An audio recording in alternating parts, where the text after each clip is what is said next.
Ah, Good morning guys.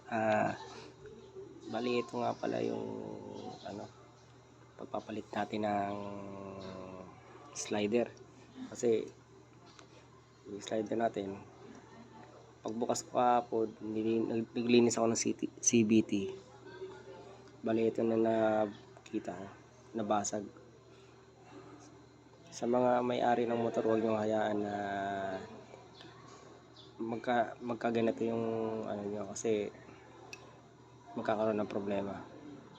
Kasi ito, medyo natagalan akong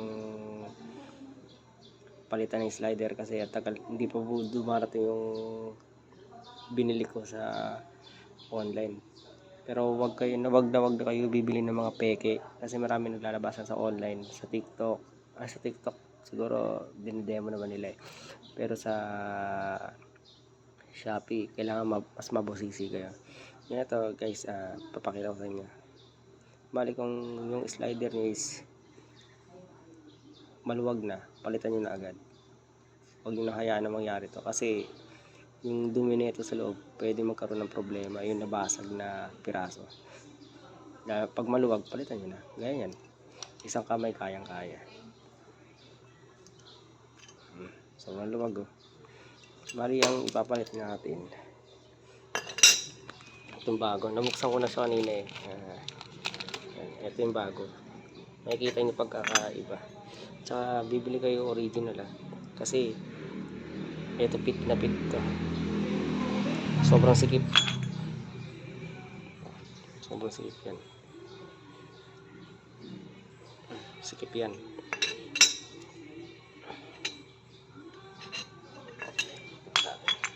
Pasensya na guys, medyo mahirap kasi isang kamay lang gamit natin. Ayan, naalagaan nyo yung gamit nyo kasi araw-araw nyo ginagamit niya sa mahalagang bagay. Ito nga pala motor natin, NMAX B1. Mas maganda may proper tool kayo. Pero pagka magsisikip na kayo sa mga malilit na tornilyo, kamay nyo na lang, gamit na lang kayo ng T. Ito, mga ganito. Pero kung magbubukas kayo, ito talagang gamit. Pero huwag yung persahin kasi yung iba nabibilog tong thread, kaya pagkabalik ng nut napupudpud. Okay, kabitan natin.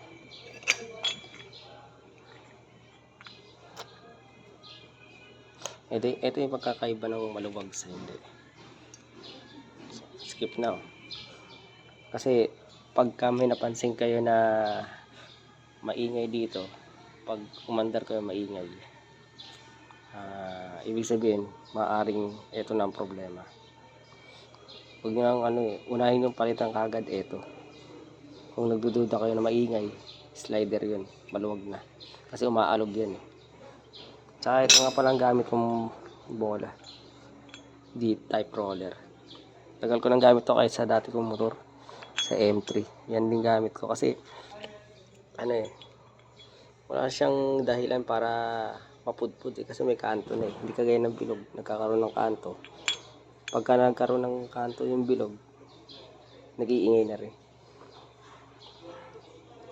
Ang ganda rin gamitin ito kasi dumagdag yung performance ng motor natin kaysa sa bilog.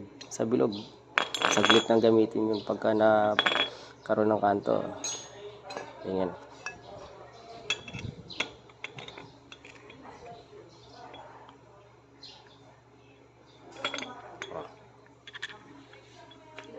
Balik natin.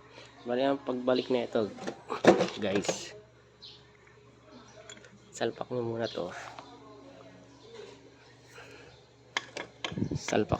to. Pero lagyan nyo, pahiran nyo lang to ng konting grasa. Pero napahiran ko na yan eh. Yan, salpak yan. I-make sure nyo na nakasagad to sa may dulo. Kasi yung iba, pagkabit nila hindi maganda yung bola, nahuhulog, nag-iiba ng posisyon. Next natin. Ito next. Tapos Pero kung yung ano yung hindi sumasagad, lagyan niyo rin ng washer, magic washer. Tapos ang next step, bigay nito.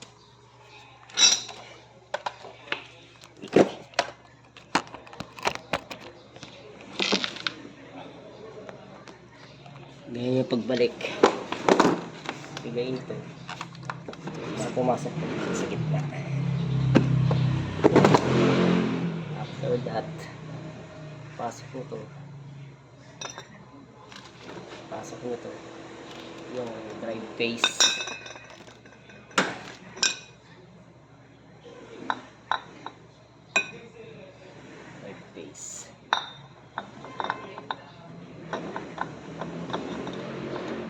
Tapos make sure niya na hindi tumulak yung motor. Tapos washer, yung malaking washer. Tapos maliit na washer. Tapos yung nut.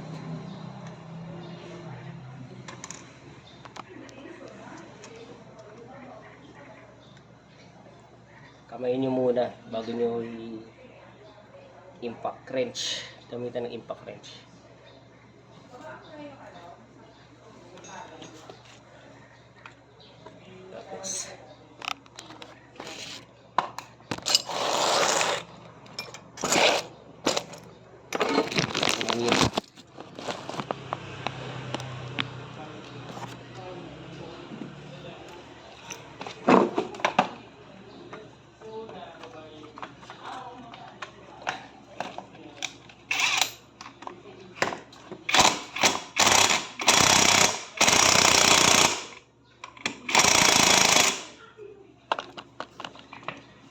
Tapos pagkatapos nun, try natin paandar rin.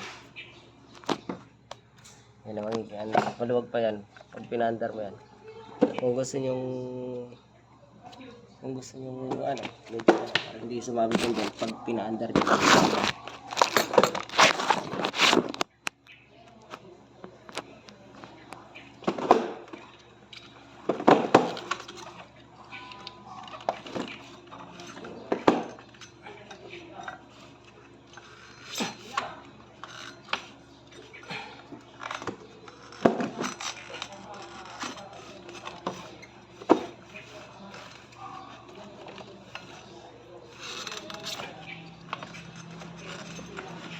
Tapos paandarin nyo.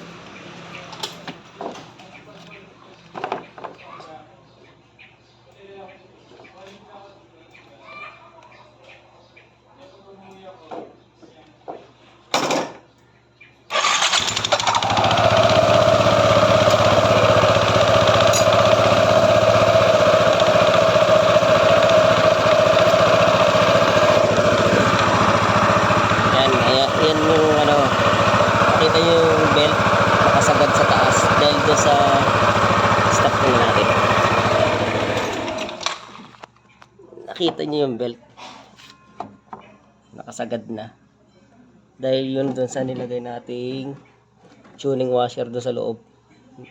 Bali ang nilagay ko nga pala is 1mm. Nabili ko lang sa ano, mura lang naman, 100 lang pinakamataas na. Marami rin sa online yun. 1mm. Ganito yung tsura niya. Sa loob.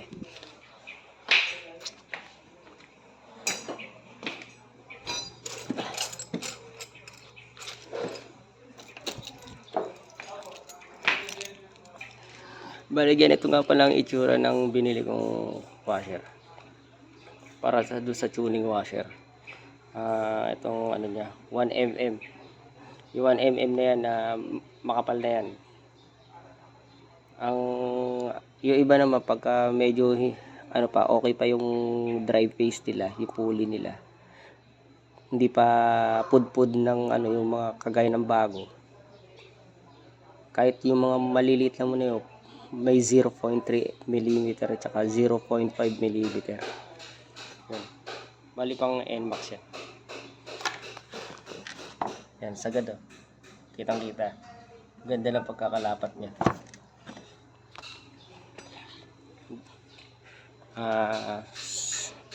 Sa salamat sa panonood nyo guys. Bali, ang gagawin ko rito, ibabalik ko na lahat.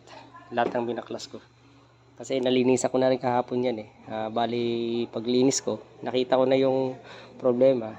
Nabasag yung ano, slider piece. Ito, nabasag. Saguin.